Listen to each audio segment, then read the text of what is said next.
Okay, I guess we're on our way. So today's topic was going to be to take a look at our hands-on example number 5. Let's go ahead and bring that up for now here just to remind ourselves what we're doing here. Okay, so I won't go through the whole storyline again since it's a somewhat lengthy one, but the basic idea here is we're going to be modeling our time to event. In this case, it's going to be the time to the first pulmonary exacerbation in a group of cystic fibrosis patients. But in addition, we're also going to be getting a measurement of a second outcome, namely FEV1, as part of this, and taking it, excuse me, I got a squeaky chair here. And taking advantage of a previously developed model for the relationship between FEV1 and the occurrence of pulmonary exacerbation. Rationale being that we'd like to try and sort of accelerate our overall development by reducing the scale and duration of our Phase 2 study, or essentially our proof of concept and dose finding study, so we can move on to, make our decision on whether to move on sooner rather than later, and if we're going to move on sooner. The study design here again was it's a parallel design with 4 treatments here: placebo, 10, 20, and 30 milligrams per day for our ME3. Got 50 patients per dose arm. And again, I already mentioned we're doing time to first pulmonary exacerbation over a period not to exceed 12 weeks. And then the second measurement is going to be the FEV1 at 12 weeks. So we're going to construct a joint model for both outcomes, but taking advantage of a previously developed model for the relationship between FEV1 and pulmonary exacerbation. I recall we showed you the data last time here. On the left-hand side is a couple different representations of the FEV1 data. On top, the FEV1 presented as percent of predicted. On the bottom, the same quantity but expressed as change from baseline. On the right, we've got the time to first pulmonary exacerbation represented as a Kaplan-Meier set of Kaplan-Meier curves. So we're looking at fraction of patients with no pulmonary exacerbation on the y-axis, excuse me, and time on the x-axis here. And we can see we've got the black curve here is the placebo treatment. The red is the 10 milligram, green is 20, blue is 30. We can see at least roughly some sort of a dose response here. At least the higher doses, you see a lesser frequency of exacerbation. The low dose and the placebo seem to be almost reversed here, though I guess one might imagine that given the relatively small number of events here, that might just be chance, but we don't know that yet. Okay, so the model I proposed here, it's a constant hazard model for our occurrence of pulmonary exacerbation, and then an Emax model for our FEV1. So we can see we've got our time of exacerbation then is going to be exponentially distributed with some hazard h. Again, we're assuming within an individual that's constant. And then we've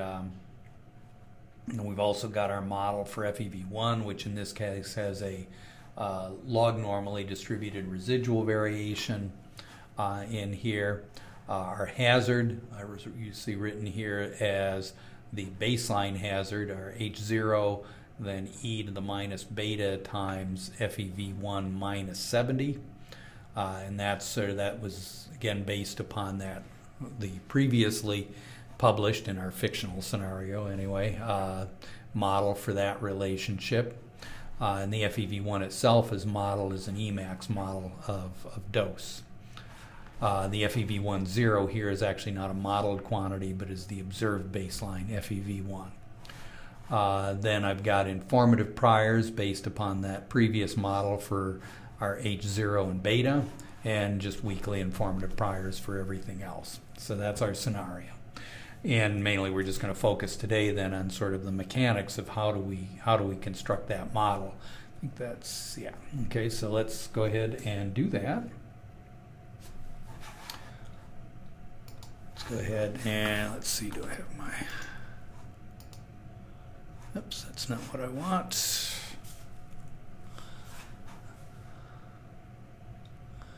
Let's see here, let's go to, it's on the wrong screen, that's my problem. Here we go, let's bring up our files. So good old, I've got a lot of files here in my hands-on 5 that I've added, but let's start with the basics here. Let's go ahead and bring up the R script and the WinBUGS model, and let's start with the WinBUGS model here. Let's make that change the mode. Oops, that's not the mode I wanted. There we go. And let's make it bigger.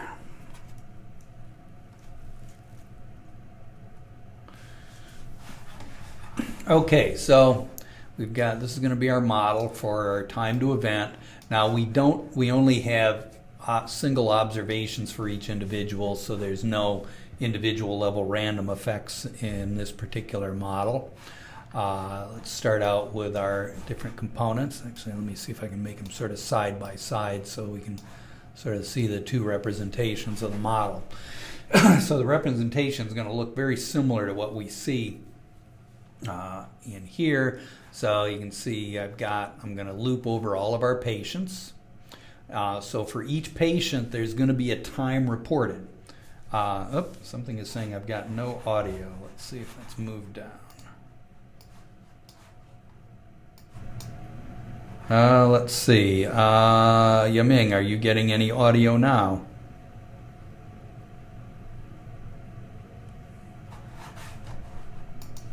Of course, that's a silly question if you're not.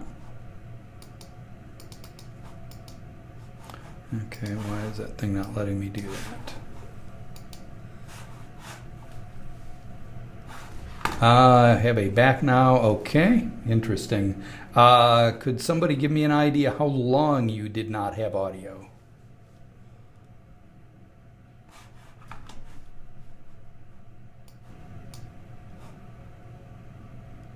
Okay. Apparently not a great deal of time, but a little bit. Okay. So hopefully we didn't miss too much here. So now I was going to be showing you the WinBUGS representation of the proposed model.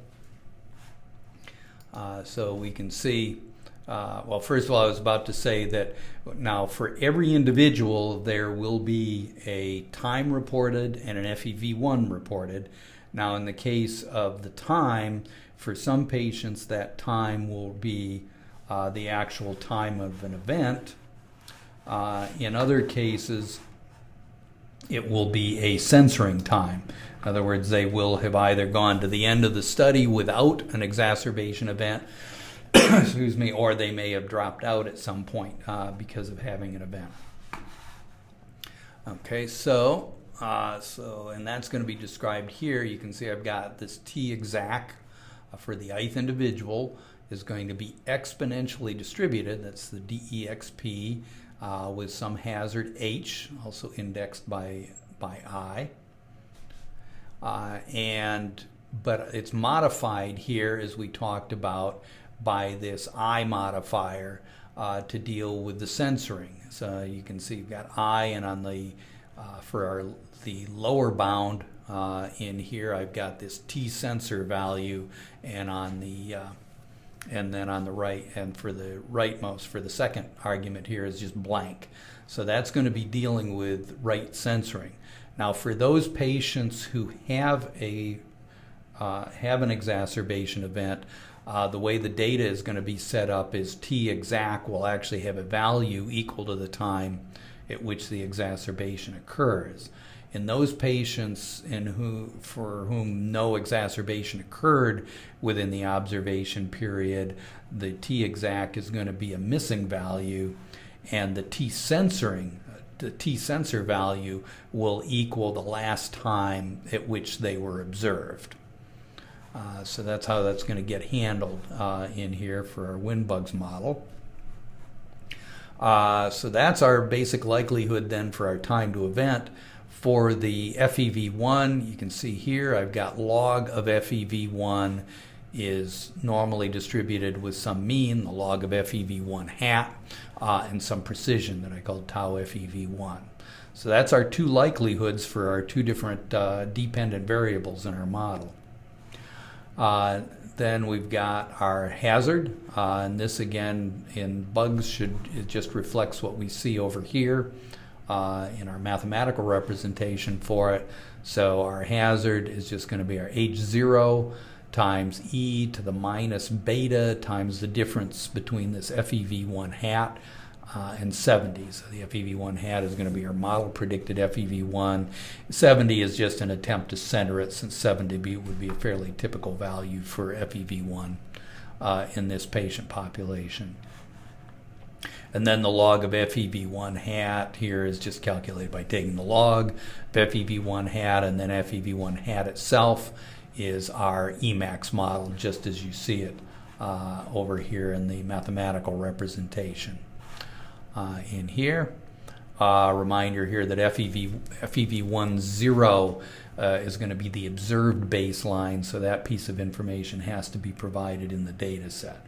Basically what we're doing is, in a sense, we're not modeling FEV1 hat, we're really modeling the change from baseline in FEV1 and using that in our model. So that's our core model there. Then we've got our priors excuse me, down below. And the first part of this you can see are the two parameters for which we have informative prior distributions.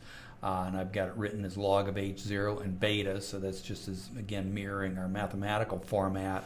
And here, now they're both normal, and they have some prior and some precision value associated with them. And the way I've written it here is it's expecting the values of that mean and precision to be passed as data from when we actually do the R script for this.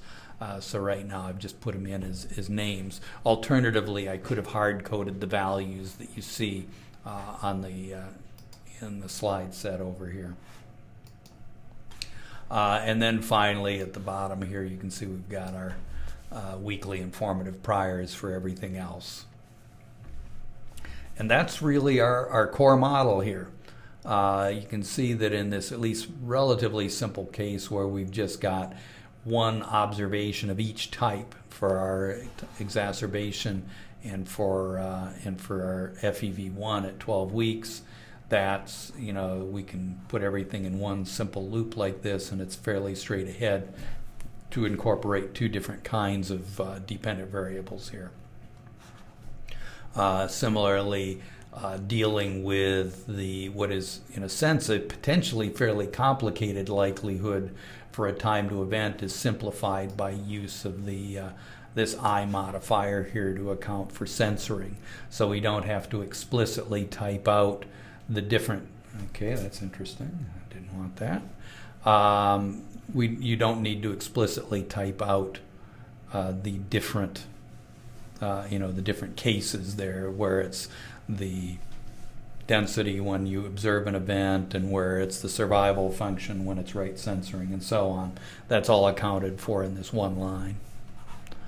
What else didn't I tell you about? Well, on the other side of this is then to get posterior predictions for both of those dependent variables. That's taken care of right here in this, which is essentially a repeat of what's on top, except again what's on the left-hand side here is no longer items in the data set, but they're now going to be predicted values for those quantities.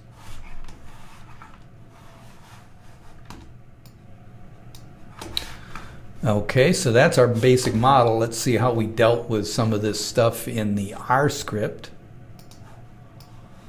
Again, let me stretch this out and make it a little bigger.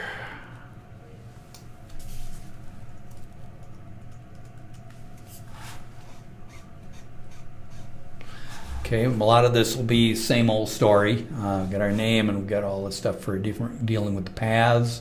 For some of the plots that I was doing in here, I added I pulled in the survival library again here, that I believe I showed you that last week, or not last, at the beginning of this week. So we've got our usual, we pull in our data set. Let's see, I don't think I actually showed you the data set. That might be a good idea. What's it called? ME3, that's gonna be, there we go. Yeah. So this guy right here, let me open that up.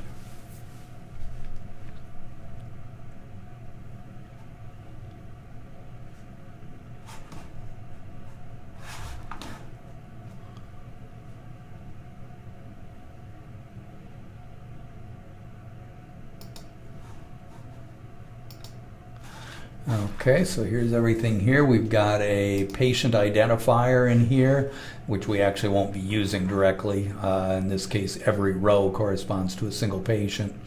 We have the dose, daily dose. We have our baseline FEV1, and then we have our FEV1 at 12 weeks. Then we have the time of exacerbation, or actually what this represents, this T-exact in here represents, it could either be the time of exacerbation or the time of a censoring event. And then over here I've got the final column as an indicator indicating whether or not this time represents a censoring event or the actual exacerbation event. So whenever it's a 1, it means that this time here is a censoring event. In other words, that would be the last time a patient was observed, but observed without having had an exacerbation. Whereas a number like this one here, the 9.15, where the censored value is 0, that is actually a pulmonary exacerbation event in that case. And you'll see that all the way down here, a mix of both censoring and exacerbation events. And in general, you can see there tend to be somewhat more censoring events than there are exacerbation events with only a 12-week study. Okay, so that's the data we're going to work with. Let's go back to our R script here. So the first bit in here is just doing a little bit of exploratory plots. Again, I was taking advantage of that survival function here to create Kaplan-Meier curve. And I think I showed you some of these before. So we won't talk too much about that.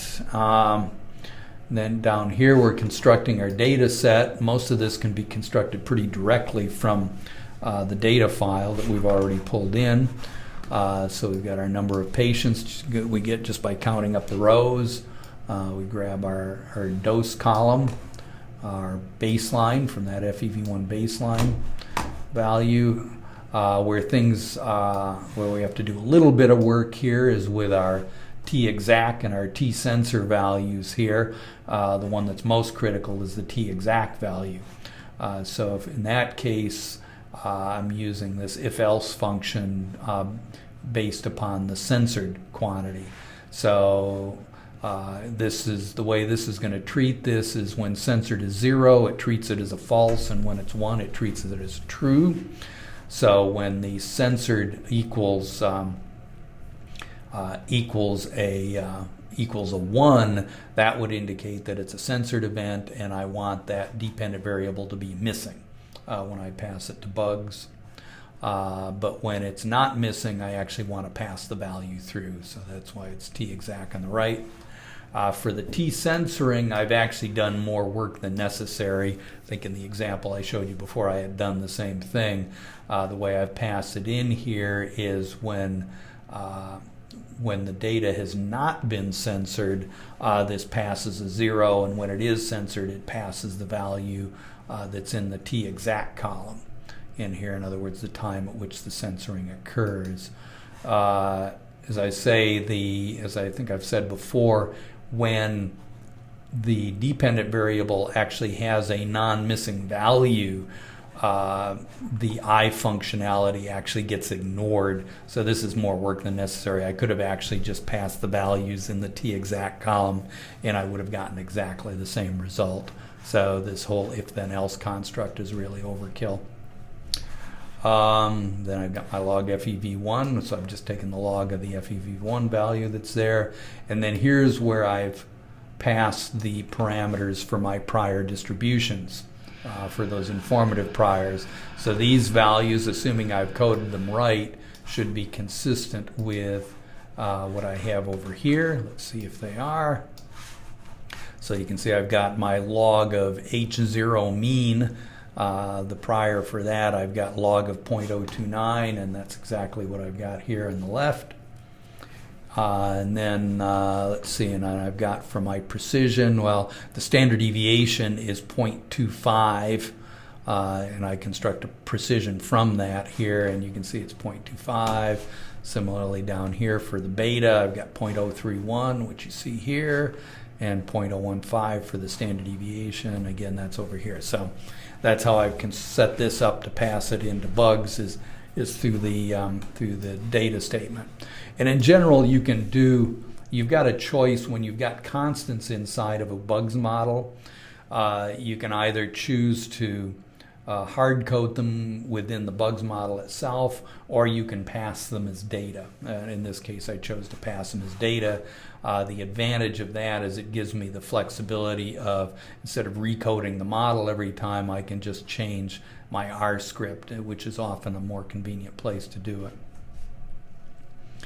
And then down here, I'm passing in some initial estimates. In the case of the two parameters where I have informative priors, I chose, rather than, in a sense, I'm not focusing so much on estimating those. I just passed a constant values corresponding to the means of the priors. But then for the less informative ones, I use more of a sort of over-dispersed set, so that I'll have three different sets of initial estimates when I do my three chains. Then the parameters I care about are going to be my H0, my beta, Emax, ED50, and the standard deviation for my FEV1 in here, and then some other things that I'm going to want in order to do some posterior predictions.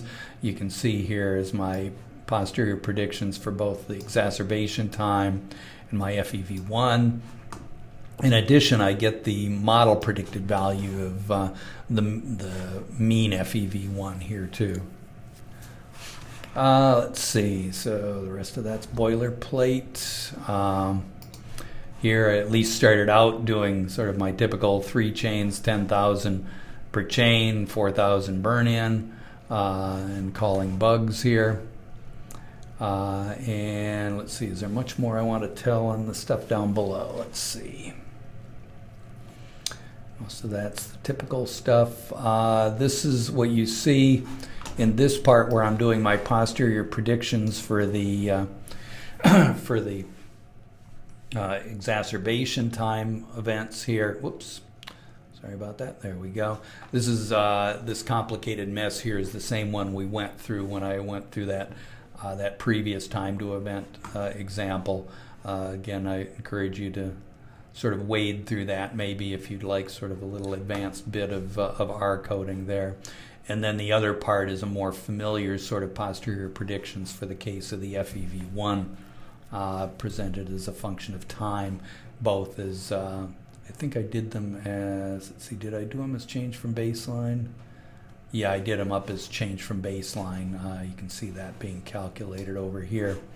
So I plotted it as change from baseline for the individual FEV1s and doing the posterior predictions for individual FEV1 values, and then I also did the same thing here for the means over here. Okay, so that's our R script. I guess again the most probably the most unique part in here in dealing with the model again is, sorry, trying to go for the data thing here, is understanding how to deal with these time to event components here and appropriately taking advantage of that I modifier. Here we go, on the and our likelihood when we're dealing with time to event when we have censoring events. Okay, so you can run that. This one actually doesn't take a real long time to run. It's I forget, it was like 2 or 3 minutes to run that number of iterations. But rather than make you sit here and stare at your screen for those 2 or 3 minutes, we'll go ahead and pull up what the results were for it. Let's take a quick peek at the plots that come out of this.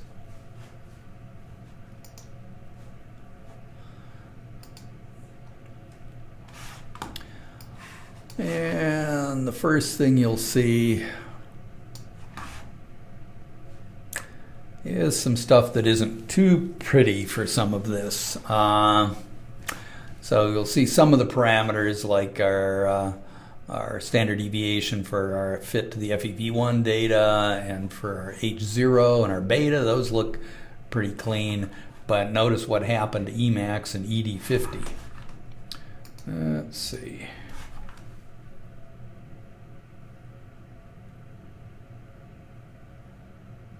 Okay, let's see. I got a question from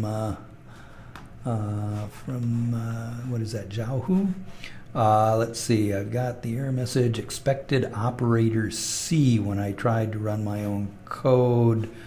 I suspect I may have to take this one offline, maybe through the. You might want to send this question through the forum, and also, if you can, maybe attach your actual code there, because I suspect what you've got is a situation where something in your initial estimates is probably not coded correctly. But beyond that, I can't give you any more specifics based upon that information. Let's see. Okay, so anyway, what I wanted to bring out here on this plot is notice Emax and ED50. We've got, first of all, within those chains, you've got extreme autocorrelation. And the other thing that's apparent is if you look at those two plots, those two curves, they're, except for the magnitude, they're almost identical. In other words, there's extremely high correlation between Emax and ED50 in this case. And that often happens, especially in cases where you don't have much data near the asymptote of the Emax curve. And so that's causing a fair amount of trouble in this. Now, you could eventually get adequate you could eventually get adequate precision on this if you ran a whole lot of iterations. But it would take quite a few to get good precision, at least for those two parameters in here, if we leave the parameterization as it is. This is actually another instance where a reparameterization can help quite a bit improve the MCMC performance on this. And I don't think I actually gave you a clue when I assigned the problem, but it turns out a fairly simple reparameterization can make a world of difference on this. And let me go ahead and illustrate that rather than go and look at the rest of the results, because if I saw this, my first reaction would be to largely neglect the rest of the results until I resolve the problems with that. Again, either just brute force it by doing a lot of iterations or seek maybe a reparameterization to improve it. So let's take a look at and actually let me pull up one thing though. Let me pull up the summary table on this, which further reinforces what I was just telling you here, is take a look at the effective N for some of these parameters, and in particular take a look at the Emax and the ED50. You can see, even though we've done like 3,600 iterations here, we're talking about effective N's of less than 50. So any inferences we would make certainly about Emax or ED50 would be very poor. and potentially biased, or it's certainly imprecise, and there would be a risk that even inferences about other parameters might be a problem because of that. Okay, so how about a strategy to try and deal with it? Well, there's a couple of different reparameterizations of an Emacs type model that would probably work here. I'll go ahead and use an old favorite of mine, and that's actually described in a slide I passed on to you as part of the presentation here. This is actually an ancient, you can see 1998 here, abstract that Bill Bachman and I had done, where we're dealing with a problem like this, although in that time it was in the context of a maximum likelihood estimation problem, where we're having difficulties with getting decent estimation performance and with an Emacs model, and tried some alternatives, and we use this particular representation, which I've tended to call a truncated Emacs reparameterization of the Emacs model. What's shown here is a whole reparameterization for the sigmoid Emacs model. We'll simplify it for our example and just do it for the plain Jane Emacs model in here. But again, you can sort of see the representation. It's reparameterized in terms of an E star. What you'll see in here, let's see, there's an E star. This was written in terms of C, so it's a C star and this quantity beta. Basically, E star is the effect at a concentration equal to C star. So we're now putting reparameterizing the models not in terms of some asymptotic effect, but in terms of an effect at a particular concentration. So and we simply set the C star somewhat arbitrarily, probably somewhere within the range of observation. For our example, since it's dose, we're talking a D star, if you like. So we'll set that to a value within our range of doses that were used in the study. Perhaps the highest dose, which was what, 30? And then the E star will represent the effect at that particular dose.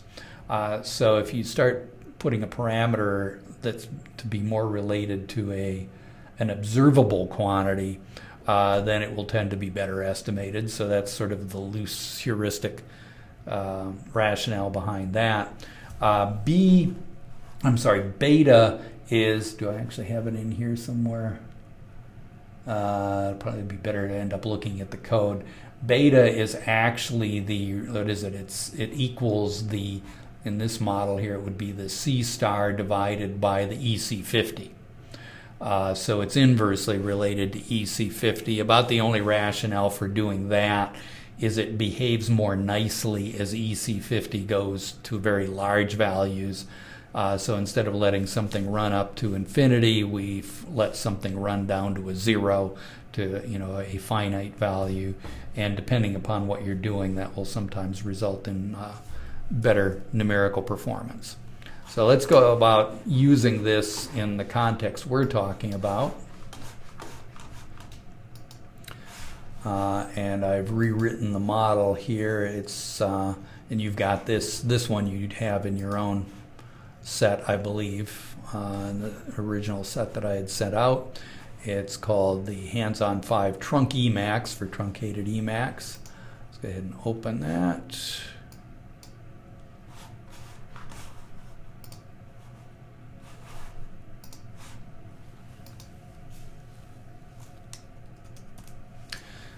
Okay, and what you see here is that model written out.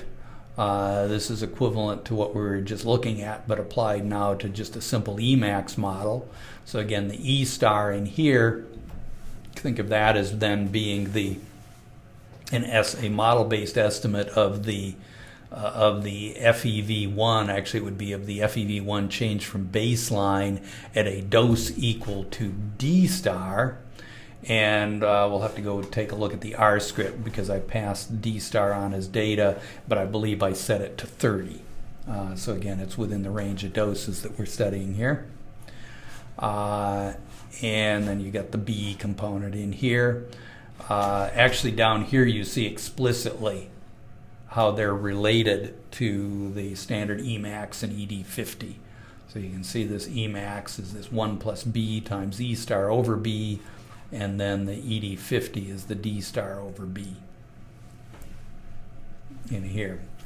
So the hope here is that the parameters E star and B will be much less correlated with each other than Emax and ED50, and if that's true, then we would expect the MCMC performance to be better and to, in the end, give us more precise estimates of Emax and ED50 with fewer iterations in here.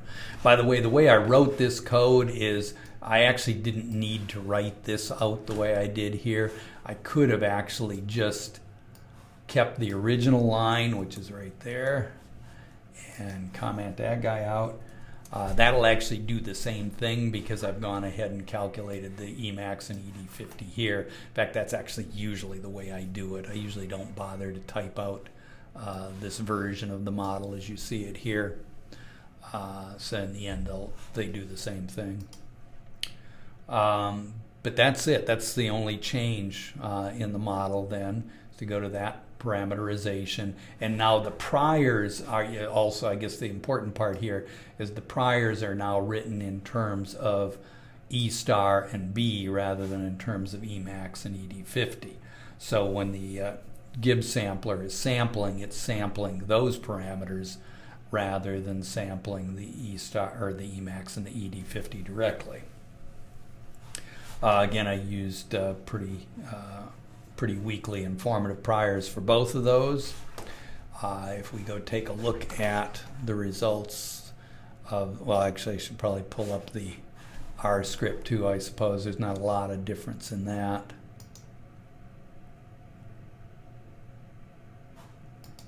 Actually, why am I probably should look at it. Where did we go? There we go. No.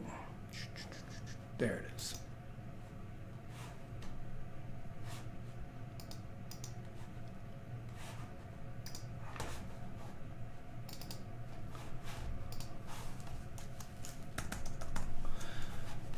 Okay, so most of this is the same. The main difference really is in the data set. I added the D star value, and I guess I remembered right, it was 30 in here, and passed that as data. And then my initial estimates are now in terms of the E star and B rather than Emax and ED50. So that's the core changes there. When I run that model, things are fortunately a little bit different. Let's go ahead and pull up our slides.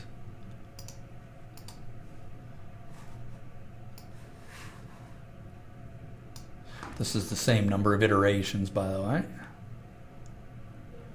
Okay, actually, let me lengthen that a little.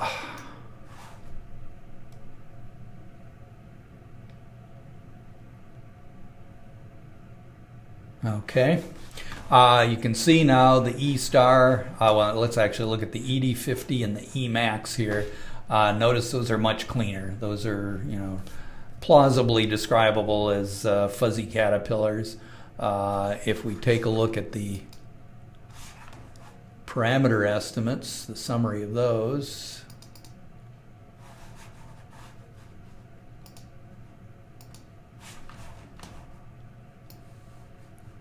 and first look at our effective N here. Notice things are looking a whole lot better here. Notice that now the worst case here is our H0, which has got effective N of 938 here, and look at the Emax and ED50 values down here, and now we're more than 1,000, so things are looking pretty clean. So this is an example, again, illustrating that sometimes brute force is not necessary, and that just a reparameterization can sometimes markedly improve the performance. And again, this is not something unique to MCMC.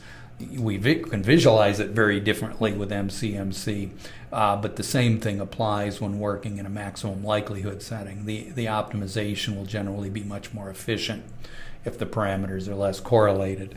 This is actually the kind of example that's likely to lead to something like a failure of the covariance step, for example, in NONMEM, if you try to do it without the reparameterization. So let's take a look at further on. So again, we'll look at all our parameters. They're looking fairly clean. We've got our usual posterior marginal distributions here. Let's go ahead and take a look at our model predictions. Here we've got our posterior predictive checks for the fraction of patients with no exacerbation. Let's see, I see another question here. Let's see. It says, does the selection of C star affect performance, and should C star always be the highest dose concentration? It could certainly affect performance. If you pick one that's outside the region of observation, it's less likely to be as effective in improving the performance.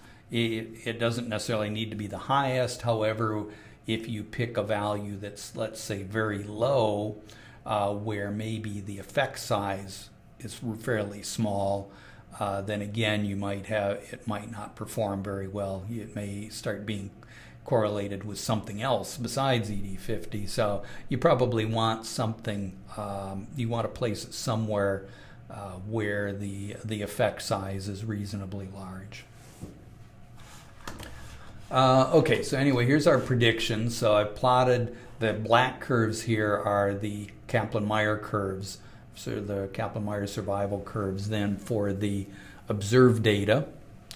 And the red curve then is a posterior median for our fraction of patients with no exacerbation, in other words, our survival curve. And then I've got 90% prediction intervals about that. You can see these are fairly broad intervals, driven in part by what we can see happening in that notice that both our 10 and our 30 milligram dose predictions are actually, well, maybe I should look at it the other way. If you like, the observed values are near the boundaries of our 90% prediction intervals here. Now the question is that and there's some trend. I mean, we've seemed to have over-predicted what's going on at 10 and under-predicted what was going on at 30, and we're about right at 20. And the question might come up, is this model misspecification? Could be.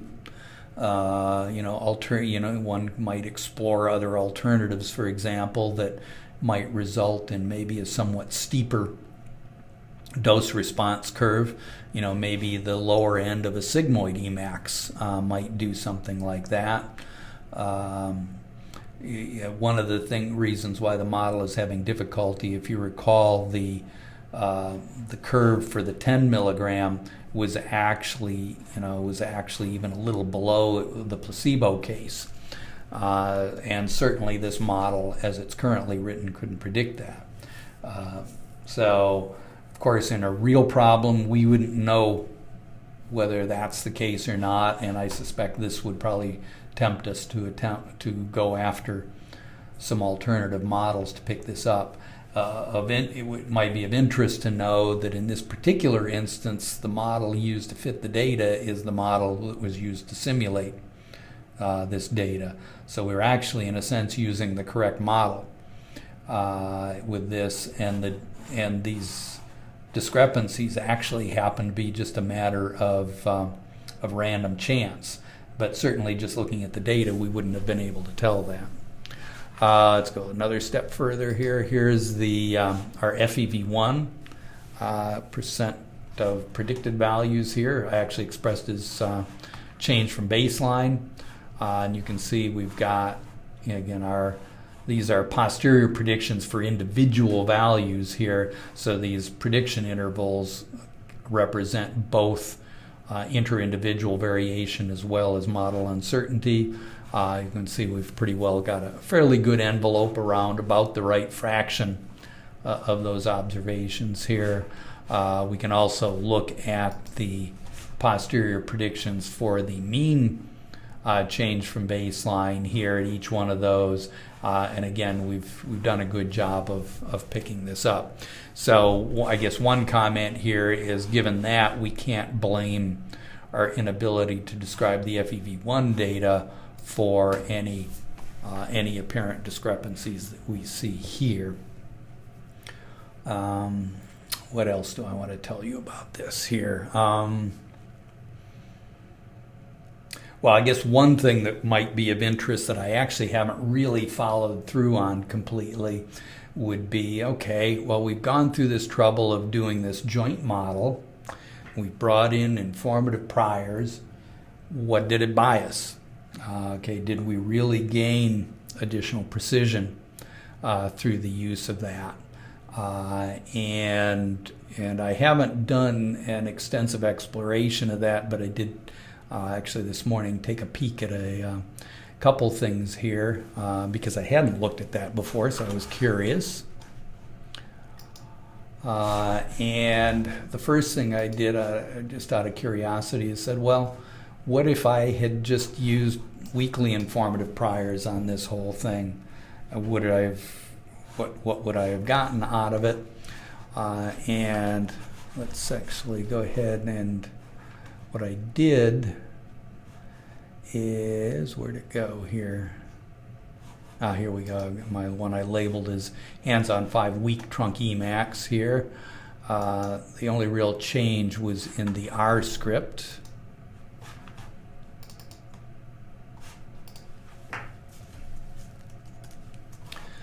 And the only change is right here. You can see I've commented out the values I had used before for the priors on the model relating FEV1 to the exacerbation hazard, and I instead replaced those with, you can see I used much smaller precisions than the values that are up here to see what would happen. And when I did that,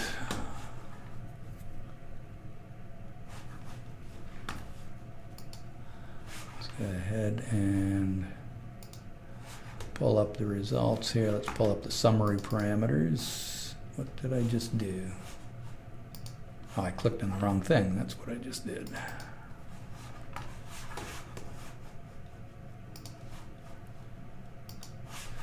Okay, let me grab that one. And let me grab the other one here, just our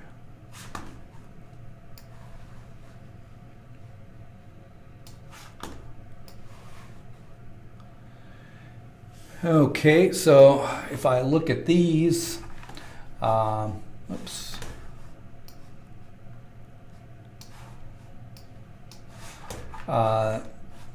What I'm really looking at is mostly the standard deviation column, since that's telling me something about the uncertainty in my parameter estimates.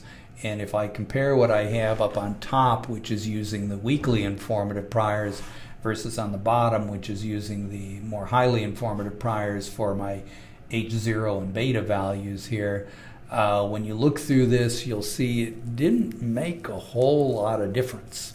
What you'll see is in terms of the H0 and the beta, yeah, these are a little bit more precise when I use the informative priors, but for the remainder of the parameters, the results are nearly identical.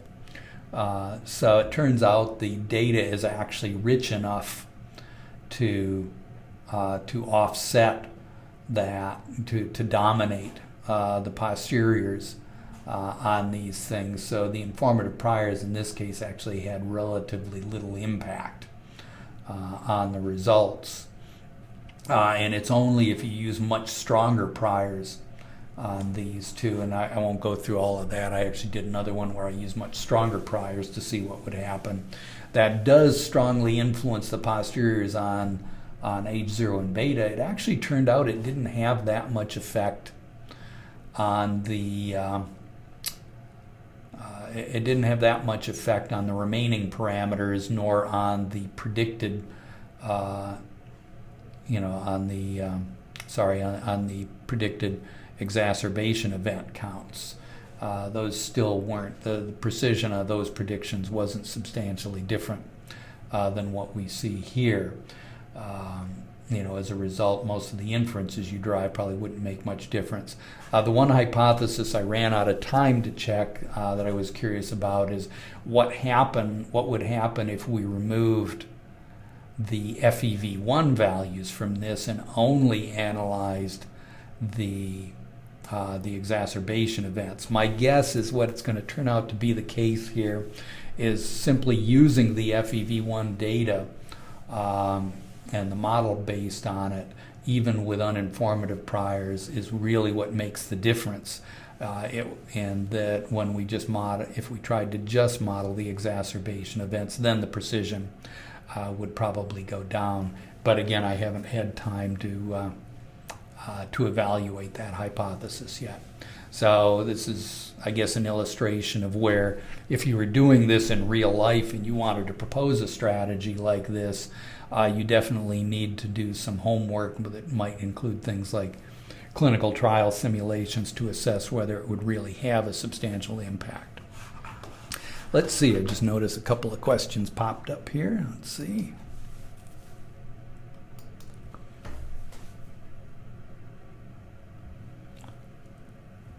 Okay, the question is from hands-on 5 result. Can we draw conclusions regarding whether FEV1 is a good biomarker? I don't think from hands-on 5 alone could you do that. Using one study alone as the basis for that is always a bit risky. I mean, all you know at that point is that both events sort of change in the same direction as you apply this particular intervention, this particular drug. It doesn't necessarily say it's a more generalizable conclusion. So I'm not sure that answered your question, but that would be my take on it in this case. In other words, I'd want some prior evidence to base it on.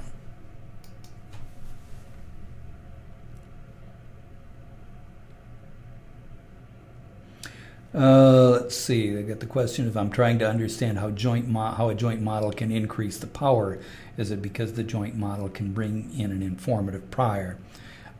In a sense, I mean, I don't want to call it an informative prior because it isn't technically a prior. You're talking about bringing in additional information by bringing in this other data. So it plays a role very similar to an informative prior, but it's a different kind of information representation than a prior. But if you have something which is predictive, or at least you believe is predictive of another outcome, by bringing in both pieces of information, you can enhance the precision of your inferences. Again, it's always conditioned on a fairly strong assumption. So, so there is some risk associated with doing that.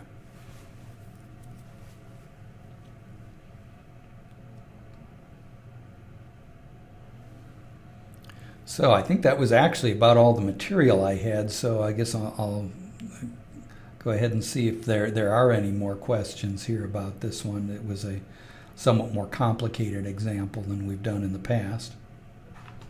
Okay, don't see anything popping up yet here.